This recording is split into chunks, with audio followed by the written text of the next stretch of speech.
The wind howled through the sharp rocks as Josh made his way across the edge of the cliff. His boots crunched on the dry, cracked ground. The planet, called Varel 7, was quiet, too quiet. But his mission was clear scan the terrain, log any signs of leftover alien tech, and return to base. He was alone. The rest of the survey team had taken the southern valley. Josh, always the curious one, chose the cliffs as he stepped around a large boulder. He heard it, a soft cough. His hand went to his sidearm, another cough. Then weak, trembling breathing. Josh slowly moved toward the sound. Behind a rock, near the very edge of the cliff, sat a small figure covered in a faded cloak. The being looked ancient. Its skin was pale blue, wrinkled like dried leaves. The cloak had holes. Its legs trembled. Its hands were thin like twigs. "Hey, ... are you okay?" Josh asked, keeping his voice calm. The figure looked up slowly. Glowing silver eyes met his. Her voice was soft and cracked. "You ... speak kindly. Most do not." "I didn't expect to find anyone alive out here," he said. She tried to stand but failed. Josh stepped forward and caught her before she fell. Moment he touched her, he felt something like a pulse of warm energy moving up his arm. It made his skin prickle. She didn't seem dangerous, just old, tired, fragile. "My home. It is far," she whispered. "I was left behind." Josh looked around. No buildings, no roads, just cliffs and silence. "I can take you to my ship," he said. She shook her head slowly. "Too far for me. My bones are dust. But if you help me, ... I will repay you." "Don't need to repay anything," Josh replied. "I'm not that kind of guy." She gave a soft, strange smile. Josh pulled out a heat blanket from his pack and wrapped it around her shoulders. Then, carefully, he lifted her in his arms.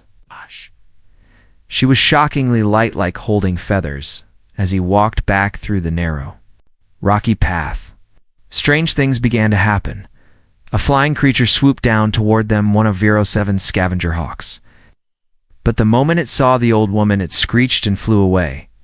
Josh looked down at her. Eyes were closed, but she wore a faint smile. He kept walking. More animals appeared along the trail. Small beasts with many legs, usually aggressive, now stayed far from them. Was she giving off some kind of scent? A warning? Josh didn't know, but he stayed quiet. As the sun began to set, he built a small fire in a cave opening they found. It was warm and safe inside. He gave her water. She drank slowly, like she hadn't had any in days.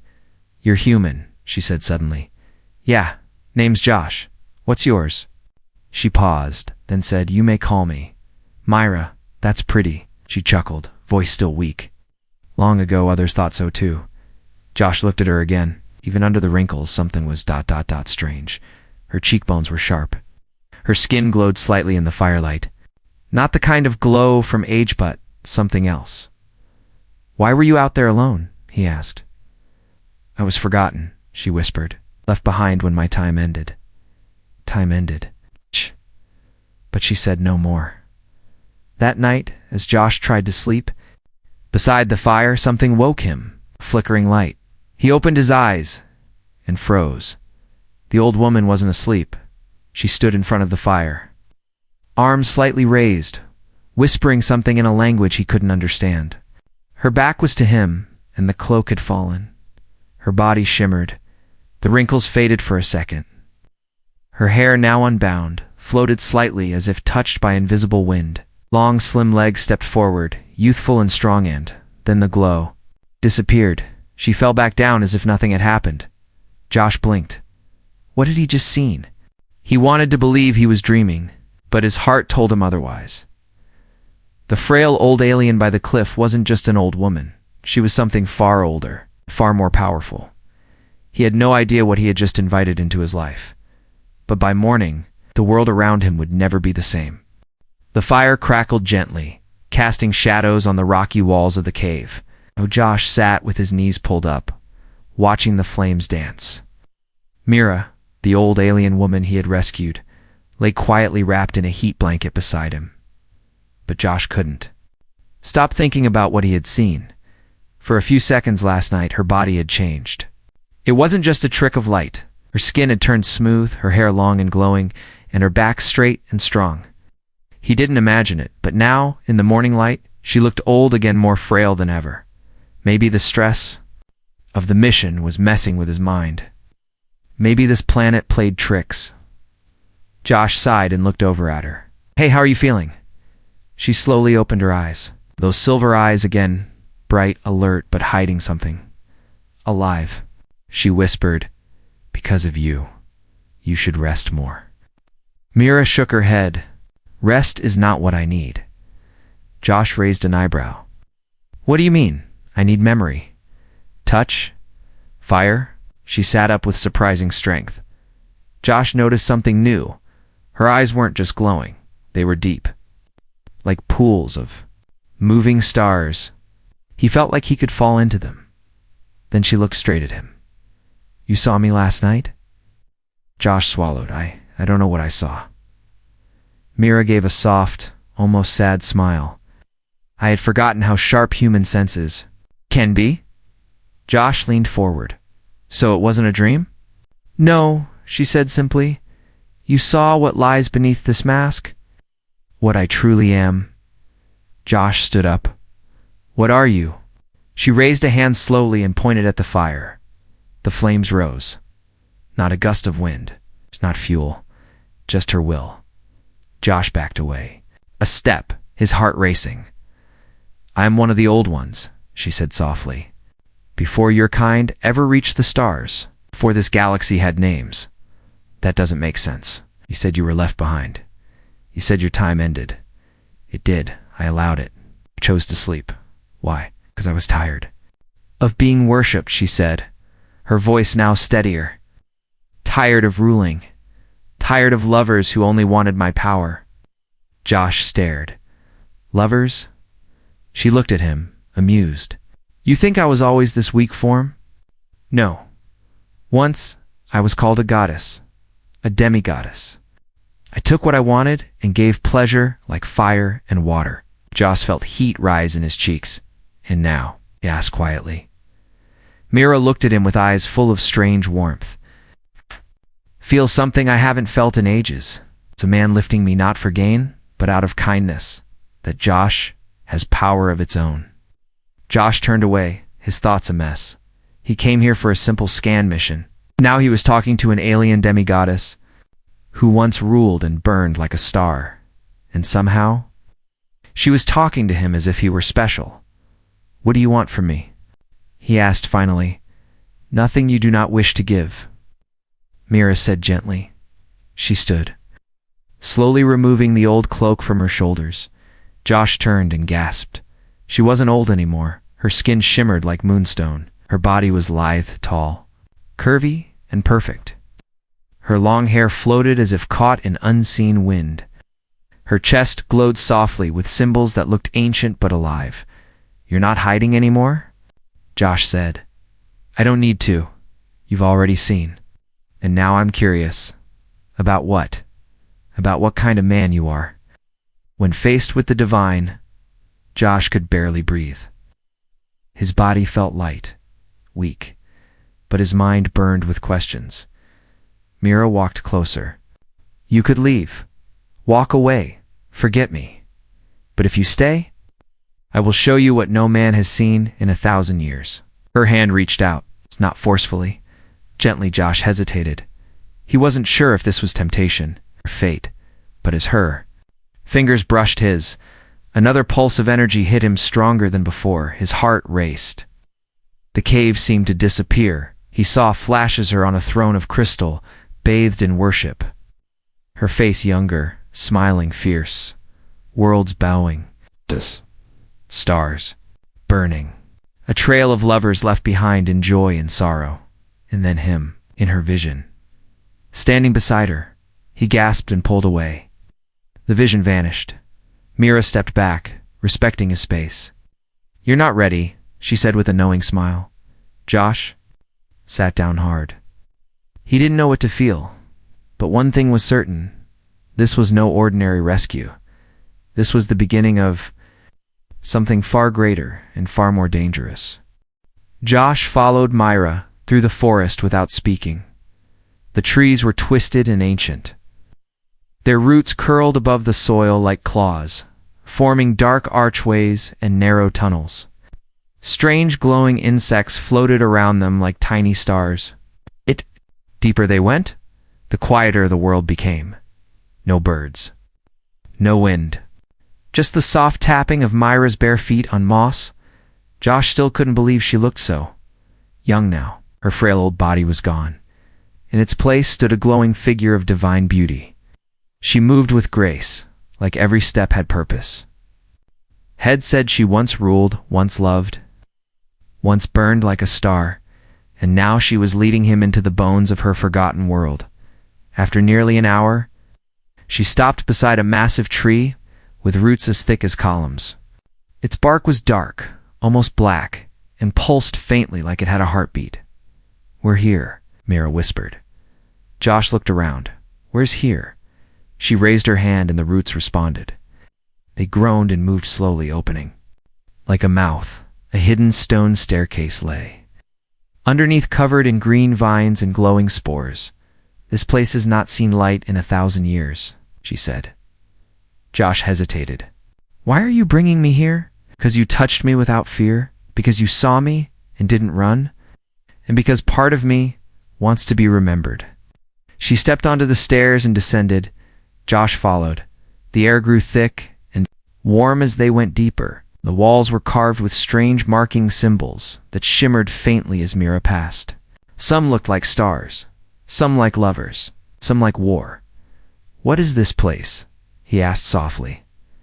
"My temple," Myra replied. "Built when I was worshipped as a goddess. My people came here to beg, to love, to fear, to obey." Josh glanced. At her, "You sound sad." "I was many things," she said. "Awful beautiful, but never free." They reached a large chamber at the bottom, and Josh stopped breathing. It was like stepping into a dream. A wide round room opened before him. The walls sparkled with crystals. Giant statues stood in a circle, each of them showing Myra in different forms: warrior, healer, queen, mother, temptress. In the center was a pool of glowing water, softly humming with energy. "This is where I was crowned," she said. ... "And where I died." Josh blinked. "You died?" "Not in body," Myra said, "but in heart, in spirit. I sealed this place and put myself into sleep. I was tired of being everyone's fantasy and no one's truth." Josh stepped closer to the pool. The water reflected not just his face, but flickers of other people. Past lovers, old enemies, entire cities rising and falling. "This is incredible," he whispered. She walked beside him. "You're the first man to step in here since I closed it." Josh looked at her. "Why me?" She turned to him. "Because the galaxy has forgotten what it means to feel. You reminded me," swallowed. "And what happens now?" She smiled. "Now you choose." Suddenly the pool shifted. But its glow, a new image formed. It showed Josh as standing beside Myra, both of them surrounded by fire and stars. He was older, stronger. She looked the same, untouched by time. Armies knelt before them. Josh stepped back. "Is this a vision or a warning?" "It is a path," Myra said, "one of many." Josh turned away. "You want me to be something I'm not. I'm just a mechanic." "You're more than that," she said gently. "You have heart. And that's more rare than power." Suddenly the walls shimmered again. One statue Myra as a warrior cracked. A small piece of stone broke away and revealed something inside. A beating red gem. Josh stared. "What's that?" "My core," Myra said. "My heart, my past, sealed in crystal. If you take it, you bind yourself to me." "Mean?" She walked closer. "It means I will live through you. My strength becomes yours, my memories, your burden, my pleasure, your price." Josh was silent. He looked at the gem. He looked at her. She was beautiful, terrifying, powerful, and, strangely, lonely. His hand hovered near the red core. He had come here thinking he was saving an old alien. Now he was standing in a forgotten temple, about to decide if he'd share his soul with a creature older than empires. "Think carefully," Mira whispered. "There's no turning back." Josh clenched his fists. He didn't know what he would do, but deep inside, he already felt something changing, something waking, something ancient, and it had chosen him. Josh didn't sleep that night, even after they left the temple chamber. Even after Mira offered him food and rest, his heart refused to slow down. The glowing red crystal, the goddess's core still, pulsed in his mind. He hadn't touched it, not yet, but it called to him silently, like a heartbeat inside his thoughts. Now he sat in a room Mira had prepared. Smooth stone walls curved overhead, glowing slightly with soft blue light. The air was warm, heavy with sweet scents he couldn't name. He felt like he was inside something alive. Mira stepped into the chamber without a sound. She wore something different now, not the worn cloak or her regal temple robes. This was something lighter, almost transparent. It shimmered like liquid silver. It clung to her graceful body in ways that made Josh's breath catch. But her eyes, they weren't playful tonight. They were calm, deep, sad. "You haven't touched it," she said. Josh nodded. "Because I don't know what will happen." She stepped closer. "You've already started to change, Josh. Haven't you noticed it?" He blinked, then realized. Yes, he hadn't eaten in almost 2 days, yet he felt no hunger. His body didn't ache, even after all the walking and carrying. His mind, sharper, more alert. His skin still tingled from when she had touched his hand in the temple. "What are you doing to me?" he whispered. She didn't answer at first. Then she sat beside him on the stone bed and said, "I'm giving you a choice. One I never had." Josh frowned. "What choice?" Mira turned and looked straight into his eyes. "To become more than just a man, or to walk away?" He stayed silent. She touched his chest lightly. A soft golden glow lit beneath his shirt, as if something deep inside him responded to her touch. "I was created to rule," she said. "Built from the stars by ancient hands. But I never asked to be alone. I never asked to watch lovers die while I stayed young. I never asked to live long enough to forget my own name." She leaned closer, her voice trembling now. But when? "You carried me without fear. When you spoke gently, even when I was nothing but a forgotten shadow, something changed." Josh's voice was barely a whisper. "Why me?" "Because you didn't want anything from me," she said. "And that is rare in this universe." Then she stood, and everything changed. The walls pulsed as if responding to her. The blue glow turned violet. The soft wind blew, though no doors were open. Mira floated slightly off the ground, her silver dress spreading like wings. "I will give you what no one has received for over 10,000 years, she said. A beam of warm light descended from the ceiling and wrapped around Josh. He gasped. His body lifted, weightless. He saw Mira's hands rizzed, and then light pierced him, not with pain, but pleasure. Memories filled his mind, hers, not his. Battles in space, crowds chanting her name, nights of passion with kings and creatures. Moments of heartbreak, moments of peace. Moments of unbearable loneliness. Tears ran from his eyes. He couldn't breathe, and then he fell back down. Gasping, Mira caught him, gently lowering him to the bed. "You're the first man in 1,000 years to share my memories," she whispered. "You now carry my essence." Josh trembled, sweat rolling down his face. "I feel everything." "You've only touched the surface," she said. "You will grow stronger. You will live longer. But you will also feel what I feel, and someday you'll crave what I crave." Josh looked at her, confused. "What do you crave?" She leaned, in her lips brushing his ear. "Connection," she whispered. "Crew, eternal connection." Then she kissed him. It wasn't lust. It was something deeper, like the stars themselves pressed against his skin. Time seemed to freeze. The warmth of her body flowed into his like a river. His hands moved without thought, his soul stretching. toward hers like two magnets, reuniting after ages apart. When she finally pulled away, Josh collapsed back into her arms. Drained, exhausted, changed, Mira stroked his hair gently. "Now you understand," she said. "The reward of a goddess is not gold or titles. It is experience, shared, given, taken." Josh couldn't speak, but deep inside, he knew this night had marked him forever. He had stepped into the unknown, and the unknown had stepped into him. Josh opened his eyes slowly. At first, he wasn't sure if he was still dreaming. The ceiling above him glowed like a sky filled with soft starlight. The stone around him pulsed gently like it was breathing. He could hear water dripping far away, and a soft hum that echoed in his bones, his body felt. Strange. He sat up and looked at his hands. They weren't different. Not exactly, but something felt off. He moved his fingers, and small trails of light followed for a second, fading quickly. His skin seemed smoother, firmer. Every sound, every texture, every flicker of light was sharper now, too sharp. He could even hear the heartbeat of something crawling behind the walls. He touched his chest. It was warm, like fire lived inside him. Then he remembered the kiss, the visions, Mira's glowing hands. And the way he collapsed afterward, that hadn't been a dream. It was real. She had given him something. It was still inside him. The door opened without a sound. Mira stepped in. She was back in her soft cloak, her silver hair flowing freely.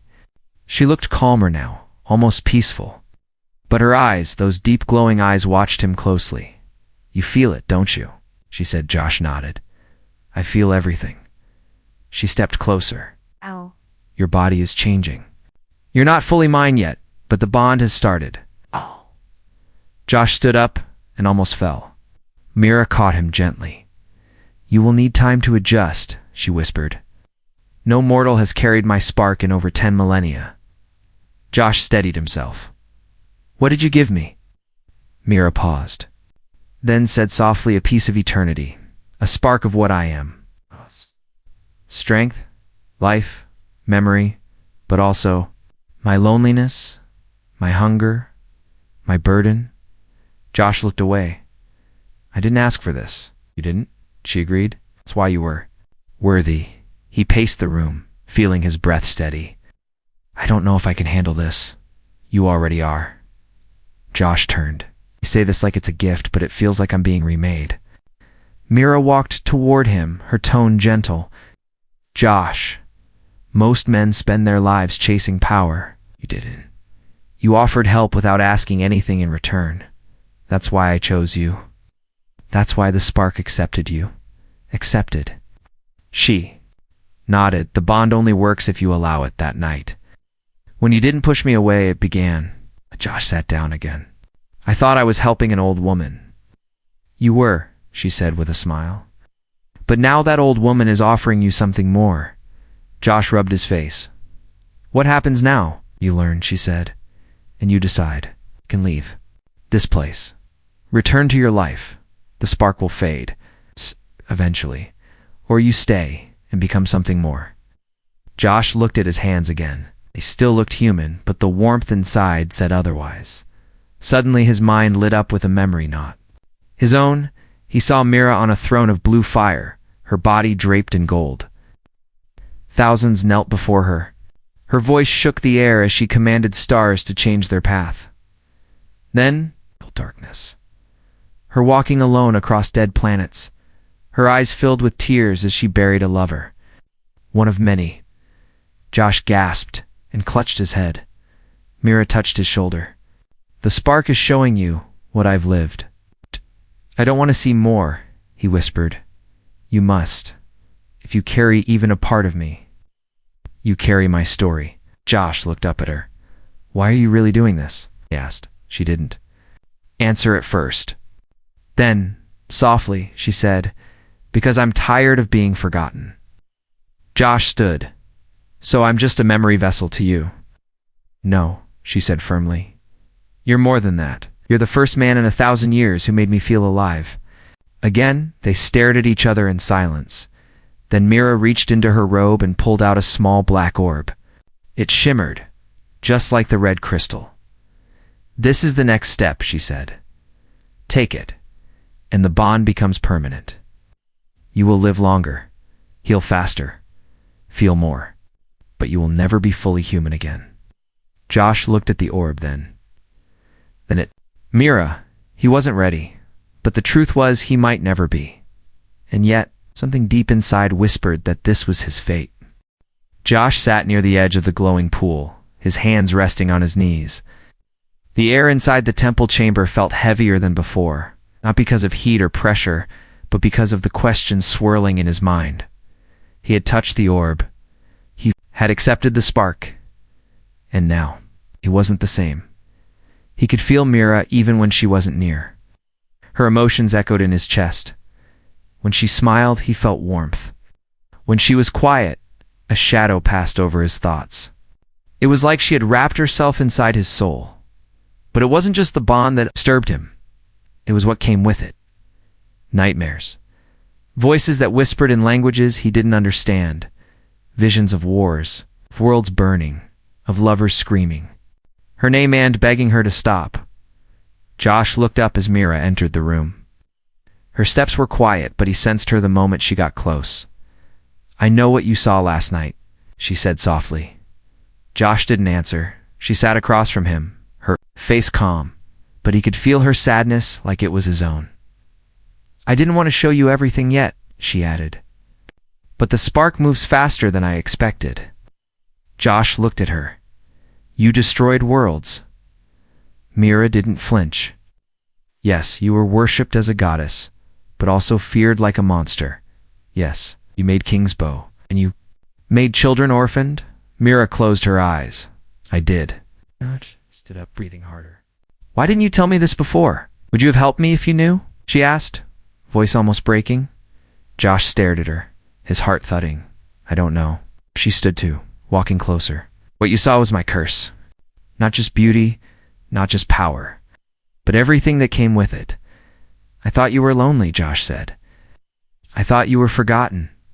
"I am," Mira said, stepping within inches of him, because no one could stay. Not after seeing the truth. Josh looked into her eyes. "Why give me the spark then? Why make me feel all this pain?" "Because you didn't run." He stayed quiet. Mira turned away. "They all loved me. Until they saw the price.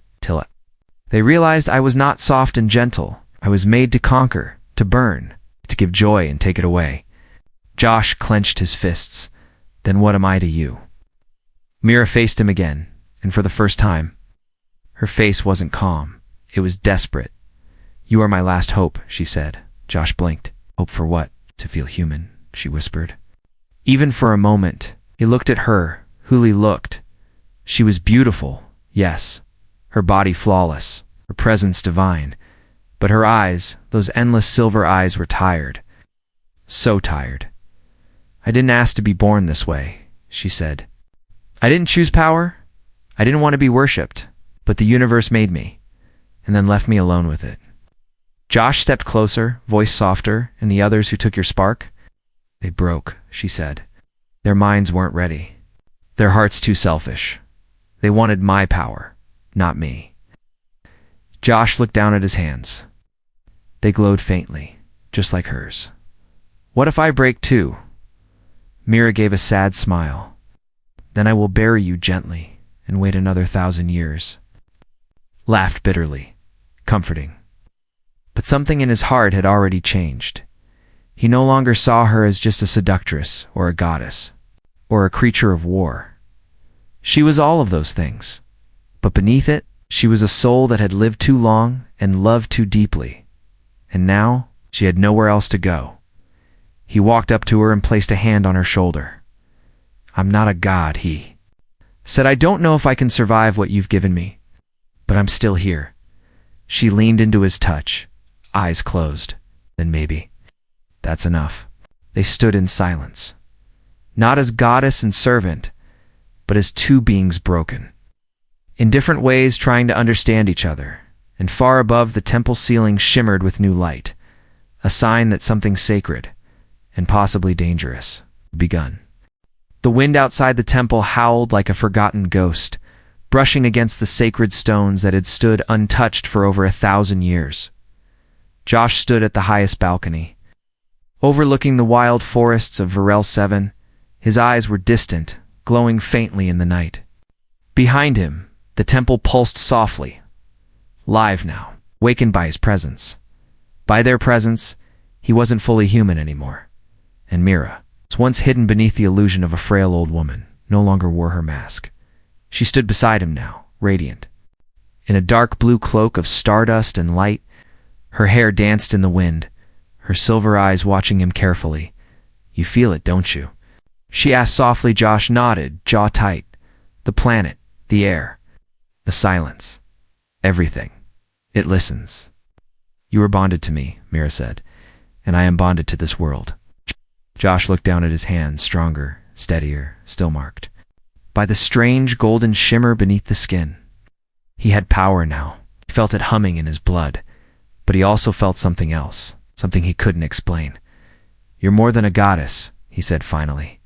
"You're part of this place. A living memory," she smiled. "I was made to be worshipped, but now I wish to be remembered." He turned to her. "And what does that make me?" Myra stepped closer, her voice almost a whisper. "My consort." Josh blinked. "That's not a word I ever imagined being used for me." "You are not a servant," she said. "Not a pet, not a follower. You stood beside me when others bowed. You saw me and didn't turn away. That makes you my equal." He looked into her eyes. He still held the depth of the stars, but now there was something else in them. Warmth, softness, hope. "But what now?" Josh asked. "We can't stay hidden here forever?" Mira turned to the forest. "The galaxy is still out there, still cruel, still blind. It needs to remember what it once feared and what it once loved." "You want to reveal yourself again?" he asked. "No," she said. "We will reveal ourselves." Josh felt a strange mix of fear and pride. "You think I'm ready? You carry my spark," she said. "You've survived my pain, shared my memories. You touched my soul and didn't break. If you're not ready, no one ever will be." Suddenly, a deep rumble echoed through the trees. Josh turned. Bright lights appeared in the sky dropships. "Human military. They found me," Josh muttered. "My signal. I forgot I left my cum beacon on." Mira didn't look surprised. "They will want to take you, study you, question your bond. And you?" he asked. "They will fear me," she said, "as they always have." Josh thought quickly. "They'll assume you're dangerous." Mira gave a soft, sad smile. "They would be right." Josh placed a hand on her arm. "But you're not a monster." "Then tell them," she said. As the ships landed in the clearing below, dust blowing in all directions, Josh walked to the edge of the balcony and activated his cum. "Team Delta, this is Specialist Josh Renner," he said clearly. "Stand down your weapons. I am alive and unharmed. But I am not coming back alone." Mira stepped beside him, a shadow and a star in one. Josh looked at her, then faced the landing soldiers and spoke the truth. "She is not your enemy. She is my bond, my partner, my consort." Below, weapons were raised, but Josh didn't flinch, because for the first time, he wasn't alone. He had walked into a forgotten temple with a dying alien, and walked out as something entirely new.